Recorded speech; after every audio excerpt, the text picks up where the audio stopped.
زنانه ډېرې پریشانوي کله هم چې ماشوم ته پی ورکي چې هغه بار بار راولټې کوي یا د هغه په خېټه باندې درد راځي او جړا ډېره زیاته کوي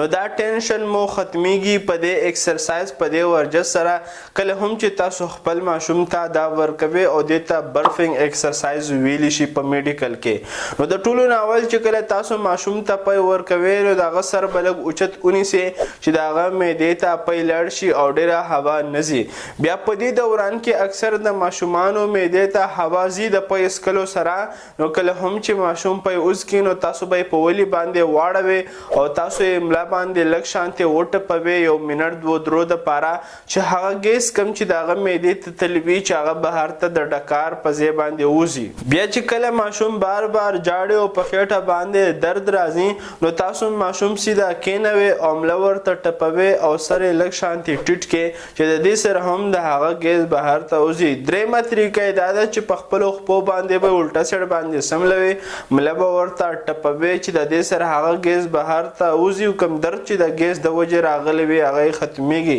څلورمه طریقه یې دا ده چې تاسو په بیډ باندې سیده سملوئ او کم مساج چې تاسو ته لیدی شي دا هم ورته کوئ یا خپې داسې مخکې وروستو بوزئ چې د دې سره هم د هغه د خېټې چې کوم پیچ وي یعنې درد وي هغه ختمیږي او د ماشوم ته چې کوم تکلیف میلاو وي هغه ته ځي او کم ګیس چې وي هغه د وجود نه بهر ته وځي چې بیا جړا نه کوي چې د دې ایکسرسایز او د دې ورزش سره د ماشوم صحت او ازما بهتروالي طرف ته ځي دغه شان میډیکل انفارمیشن دپاره زموږ سره اوسئ او که چیرې دا ویډیو انفارمیټیو وي د خپل فرینډ سره یې شیر کولی شئ شکریه